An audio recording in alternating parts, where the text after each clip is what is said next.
15 greatest games you should play at least once in your life. Mass Effect 2. So Mass Effect 2. Picture this, you're Commander Shepard and the whole galaxy's basically on fire. Bad guys called the Collectors are snatching up human colonies, and it's your job to stop them. Now, this isn't a solo gig, you gotta put together a team, and that's where the game gets interesting. You're not just recruiting soldiers, you're building a crew of misfits, each with their own quirks and backstories.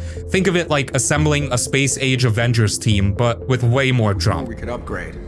As for the crew, you'd have to... Seriously, getting to know these characters is half the fun. You'll be going on missions with them, sure, but you'll also be chatting with them back on your ship, the Normandy. They'll tell you about their past, their fears, and their hopes. You'll help them with their personal problems, and they'll help you with yours. It's like making friends, but these friends are also super skilled space warriors. You should probably know that I've had extensive genetic modification. The missions themselves are pretty varied. You'll be exploring different planets, fighting all sorts of alien creatures, and making choices that can have big consequences. It's not just about shooting. You'll be talking to people, gathering information, and trying to figure out the best way to handle each situation. It's like a space opera where you get to decide how it all plays out. Anyone to Omega.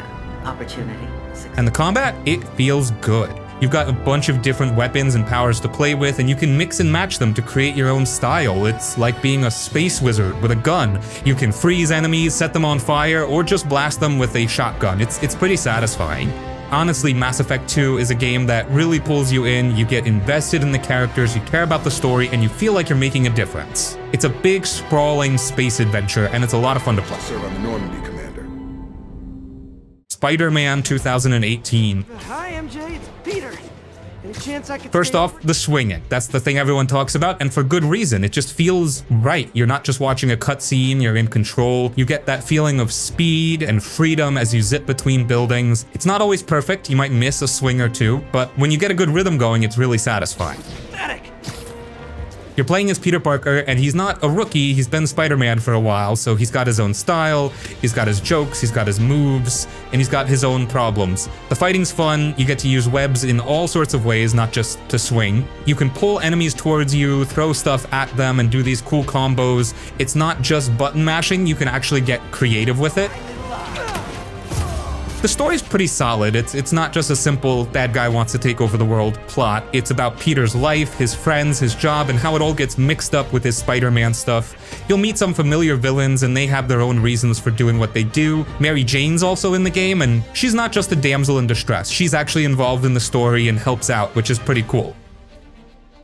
You also get to use gadgets, which adds another layer to the gameplay. Peter's a scientist, so he's always tinkering with stuff. You'll get to use web bombs, drones, and other gadgets that come in handy during fights. It's like having a little toolbox of superhero tricks. What makes it worth playing? Well, it really makes you feel like Spider-Man, not just in the swinging, but in the fighting, the story, and even the little details. It's a fun action game with a decent story, and it's a good way to spend a few hours. Plus, if you're a fan of Spider-Man, you'll probably enjoy seeing how they've brought the character to life in a game. Uncharted 4. Imagine you're Nathan Drake, and you thought you were done with all the treasure hunting stuff. You're trying to live a normal life, but then your brother Sam shows up out of nowhere. Turns out, he's in a jam, and you're the only one who can help. He's got this lead on some lost pirate treasure, and you just can't resist. Fresh citrus. This game, man, it looks good. Like, the places you go, they're not just pretty pictures. You'll be climbing cliffs where you can almost feel the wind, exploring jungles where you can practically smell the damp earth, and poking around ancient ruins that feel like they've been forgotten for centuries. It's like being on a really cool vacation, but with way more danger.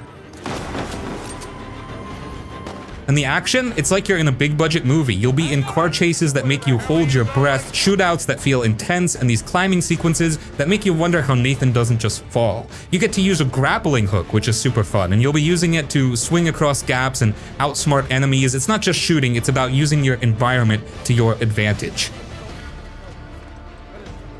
The story's not just about finding treasure either, it's about family. Nathan and Sam have this complicated relationship, and you'll see them argue and work together. There are twists and turns that keep you guessing, and you'll meet some interesting characters along the way. It's not just a mindless action game, it's got some heart. Where is it now? Basically, Uncharted 4 is a game that makes you feel like you're on a real adventure. You get to explore amazing places, get into crazy action scenes, and follow a story that's actually pretty good. It's a fun game to play if you like action and adventure, and it's a good way to spend a few afternoons. Assassin's Creed Black Flag. You're a pirate in the Caribbean during the golden age of piracy. You're not just any pirate though. You're also an assassin, which means you're good at sneaking around and taking out bad guys. You play as Edward Kenway, and he's a pretty cool character. He's a pirate who's also trying to figure out his place in the world. You'll be sailing your own ship, the Jackdaw, and exploring islands, fighting other ships, and looking for treasure.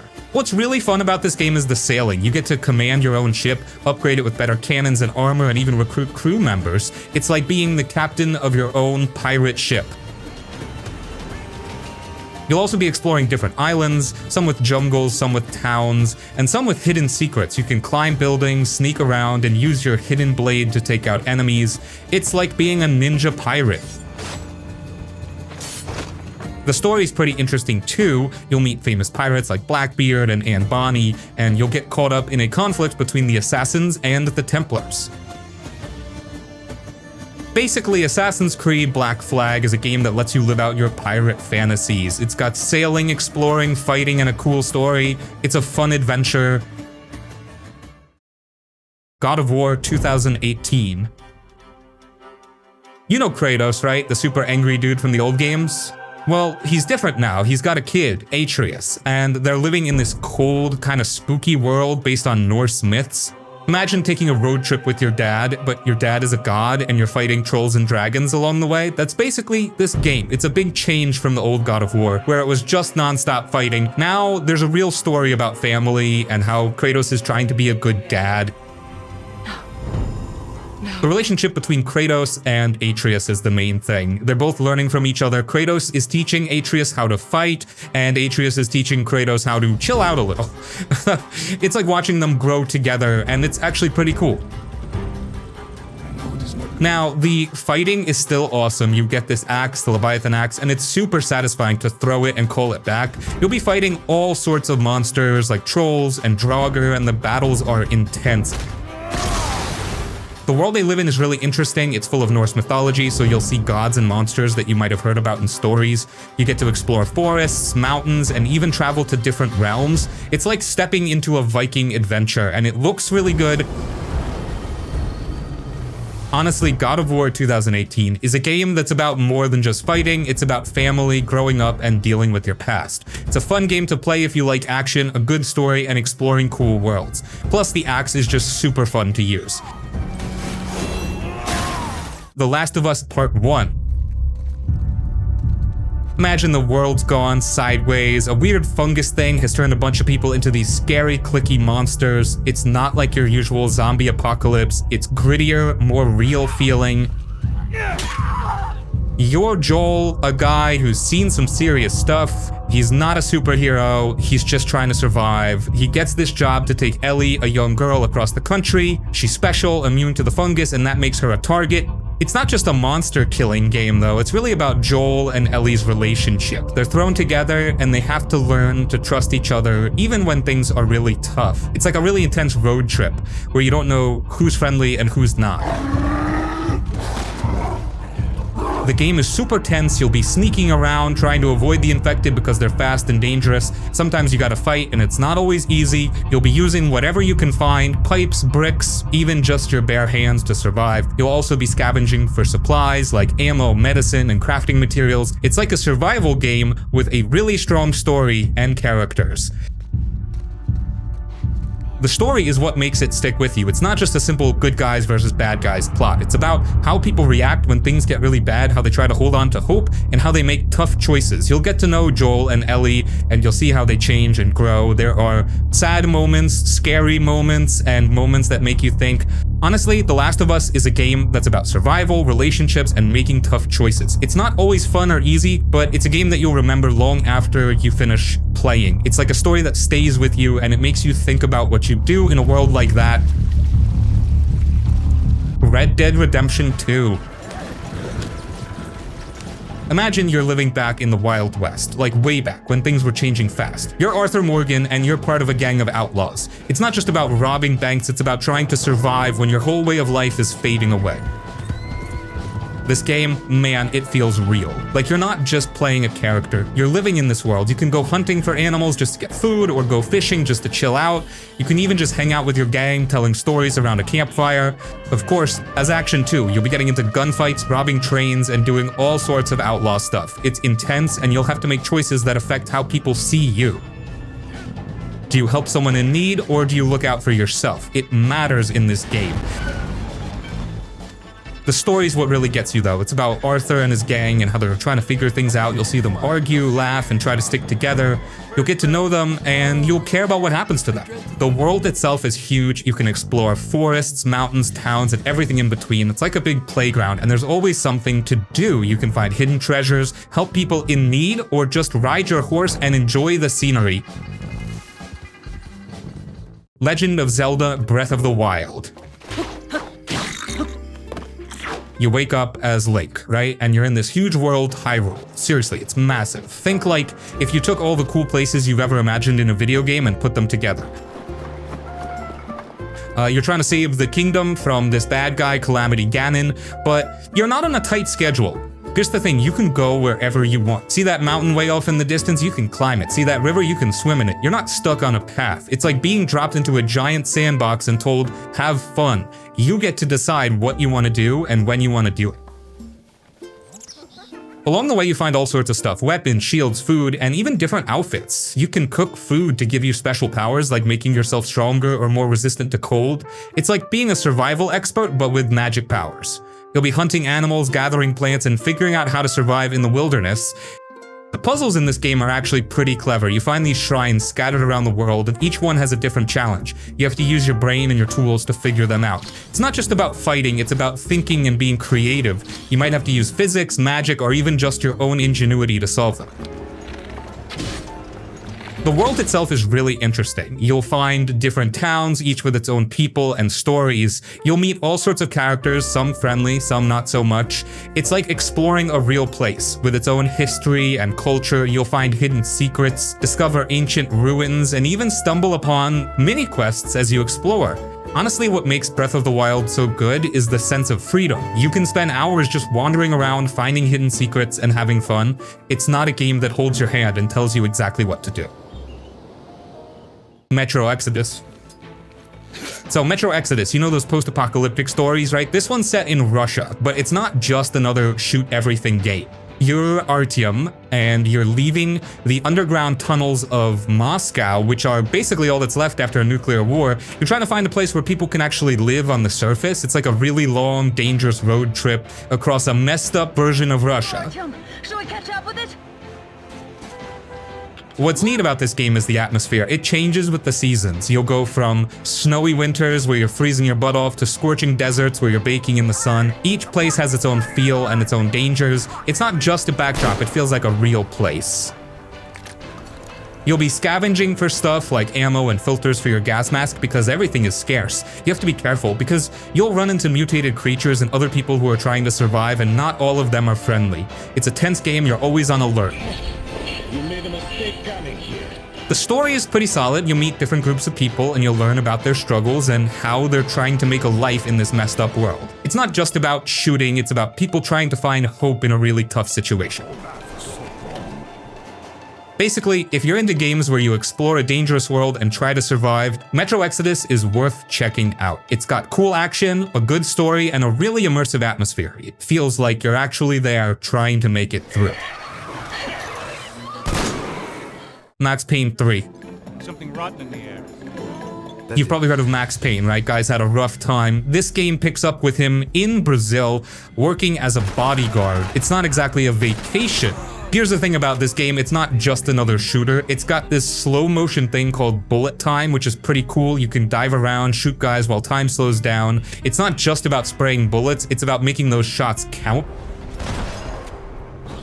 The action is pretty intense. You'll be in shootouts in all sorts of places, from fancy clubs to rough neighborhoods. You're not just running and gunning, you're diving through windows, using cover, and trying to stay alive. It's got a real gritty feel to it. The story's dark too. Max is dealing with a lot of stuff, like his past and the fact that things keep going wrong. He's trying to protect the people he's working for, but it's not easy. It's like a crime thriller, but you're in the middle of it. You get to see a lot of Brazil in this game. You'll go to different places and they all have their own vibe. It's not just a backdrop, it feels like a real city. The Walking Dead.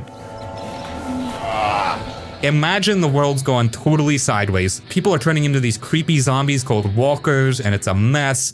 You're Lee Everett, and you end up looking after a little girl named Clementine. It's like, imagine being thrown into a really scary world, and suddenly you're responsible for keeping the kids safe. This game isn't about running around shooting zombies all the time. It's more about talking to people and making choices. It's like a story that changes depending on what you do. You'll be figuring out who to trust, deciding how to deal with tough situations, and trying to keep Clementine safe. No kidding. What makes this game special is how much you get to know the characters. You'll see Lee and Clementine trying to survive, and you'll really start to care about them.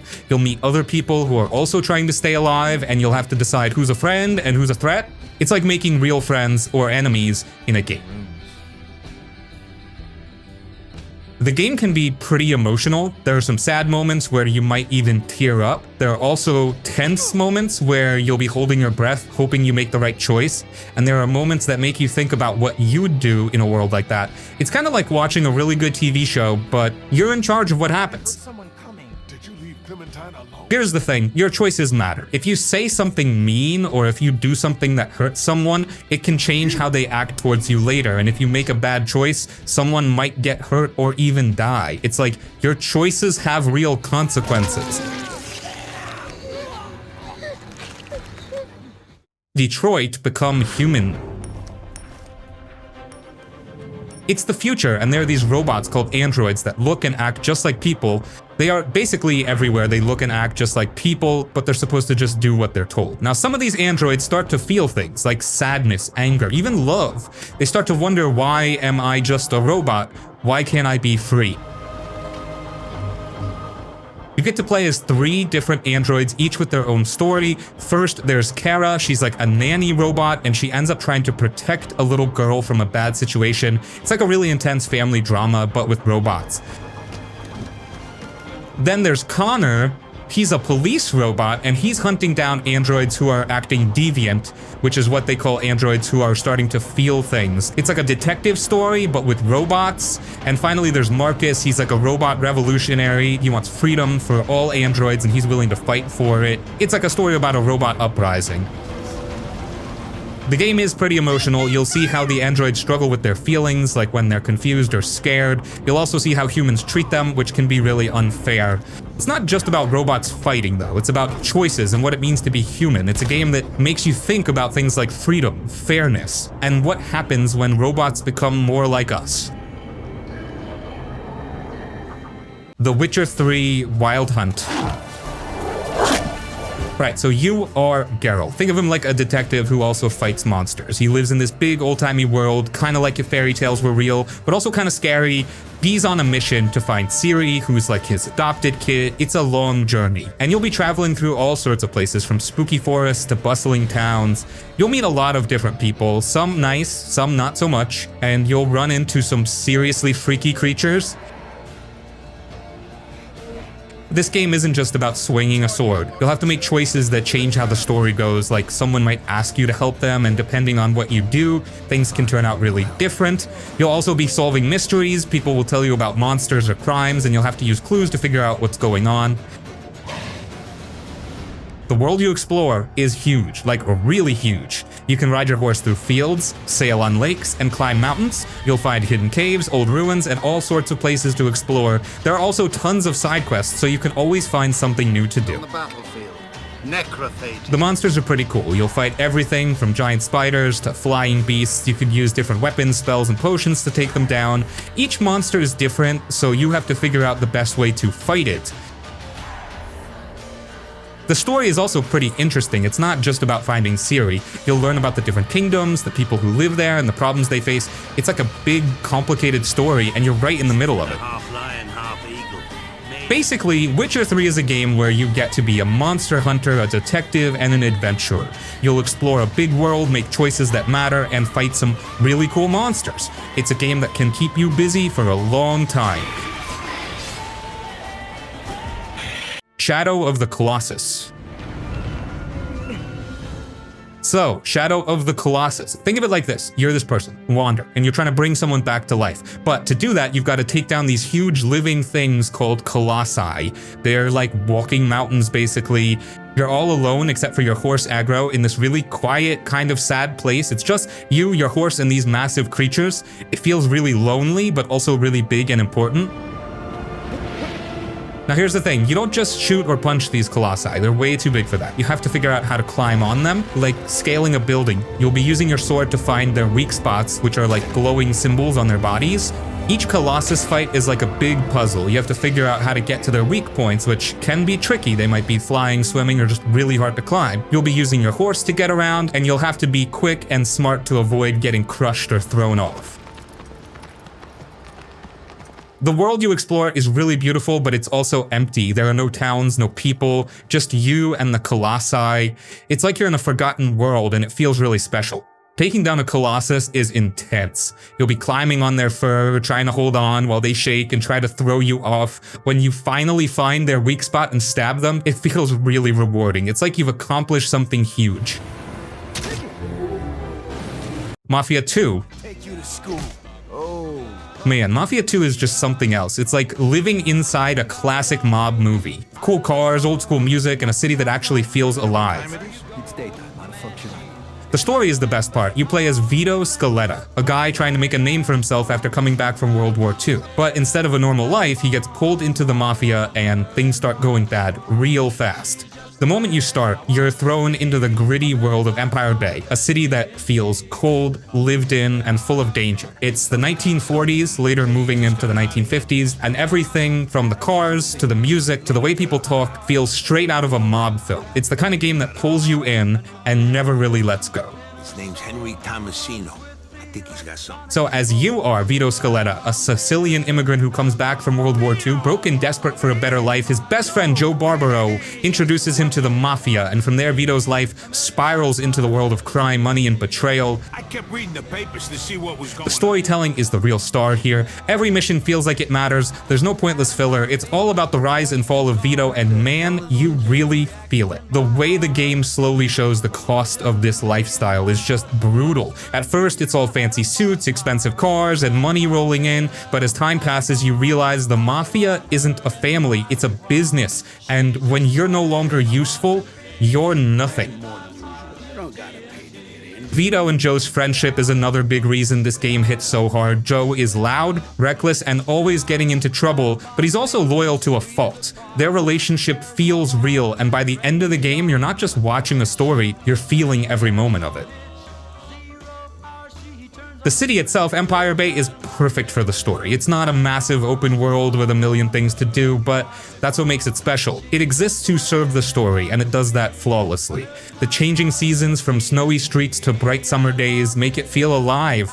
The cars handle like real old-school vehicles, heavy and slow, but that just adds to the immersion. Shit. What the hell are we gonna do? And the music? Absolute perfection. Songs from the 40s and 50s play on the radio, making every drive feel like you're actually in that era. There's just something about Mafia 2 that sticks with you. It's not the longest game, and it doesn't have tons of side content, but the story, the atmosphere, and the characters make it unforgettable. If you love crime dramas, this is a must-play. It's the kind of game that stays in your mind long after the credits roll. Yakuza Like a Dragon 7. Yakuza Like a Dragon takes everything you think you know about the Yakuza series and flips it on its head. Instead of the usual beat-em-up action, this one goes full turn-based RPG, but somehow it just works. And man, this game has so much heart. You play as Ichiban Kasuga, a low-level Yakuza grunt who takes the fall for a crime he didn't commit. He spends 18 years in prison expecting to come back to his old life, only to find out that everything has changed. His family is gone, his boss betrayed him, and he's left with nothing. Be a member of the Arakawa family. If you were from the family, But instead of being some cold, hardened gangster, Ichiban is the most lovable idiot you could imagine. He's basically the complete opposite of Kiryu. He's goofy, emotional, and straight up obsessed with Dragon Quest, and that's why the combat is turn-based, because in his mind, every fight is like a battle in an RPG. And speaking of the combat, it's surprisingly fun. Each character has different jobs, like a bodyguard, a chef, or even a literal breakdancer. And the moves are just ridiculous. You're summoning lobsters, calling in a guy with a diaper for backup, and whacking enemies with traffic cones. But at the same time, the game knows when to get serious. It'll have you laughing 1 second, then wrecking your emotions the next. The story is so good, man. Ichiban isn't trying to be some legendary Yakuza. He just wants to help people and do the right thing. He builds a crew of outcasts, a homeless doctor, a disgraced cop, a barmaid with a rough past, and they feel like a real family. You actually care about them. And the villains? Oh man, some of them are straight up brutal. The betrayals, the twists, the fights. It just keeps getting better and better. And let's not forget Yokohama. This city feels alive. There's so much to do. Karaoke, arcade games, business management, freaking kart racing, and it never feels boring. Every little side story is packed with personality, from helping a guy escape a chicken costume job to fighting off a group of middle-aged men dressed as babies. It's peak Yakuza insanity, and I love it. Honestly, Like a Dragon is something special. It takes a risk by changing up the formula, but it totally nails it. If you love deep stories, hilarious side quests, and over-the-top fights, this is a must-play. Ichiban might be a new protagonist, but trust me, by the end of the game, you're gonna love this guy. He said money.